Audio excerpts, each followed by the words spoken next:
नवापूर तालुक्यातील देवलीपाडा गावातील नागन नदी प्रकल्पातून अवैध वाळू उपसा करून अवैध वाळू वाहतूक करणारा ट्रॅक्टर देवलीपाडा येथील सरपंच रोशन गोसावी व ग्रामस्थांनी सोमवारी रात्री 8 वाजेच्या सुमारास पकडून अधिकाऱ्यांना यासंबंधित माहिती दिली।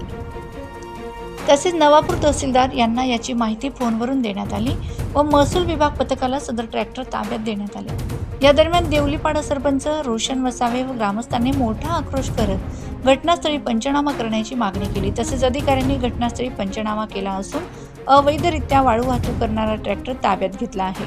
तसेच नागन प्रकल्प देवलीपाडा या नदीतून अवैधरित्या वाळू वाहतूक करणाऱ्या माफियांवर कडक कारवाई करण्यात यावी अशी मागणी देवलीपाडा येथील सरपंच व ग्रामस्थांनी केली आहे।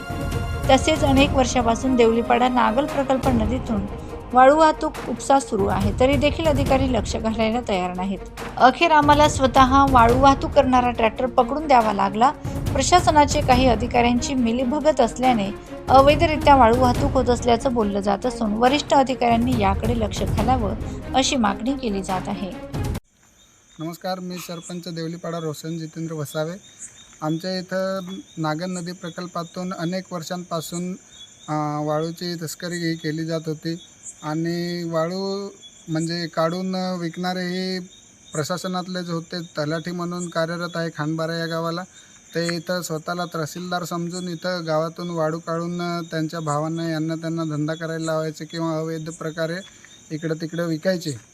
आणि आम्ही त्यांना सांगितलं किंवा आम्ही प्रशासनाला सांगितलं तर आम्हाला प्रशासनाने 8 वाजेपासून आम्ही त्यांचा ट्रॅक्टर सगळ्या गावकऱ्यांना धरून तिथं नदीमध्ये ठेवला, तरी प्रशासनाला 8 वाजता फोन केला आम्ही तलाठींना, तरी त्यांना यायला 11 वाजले।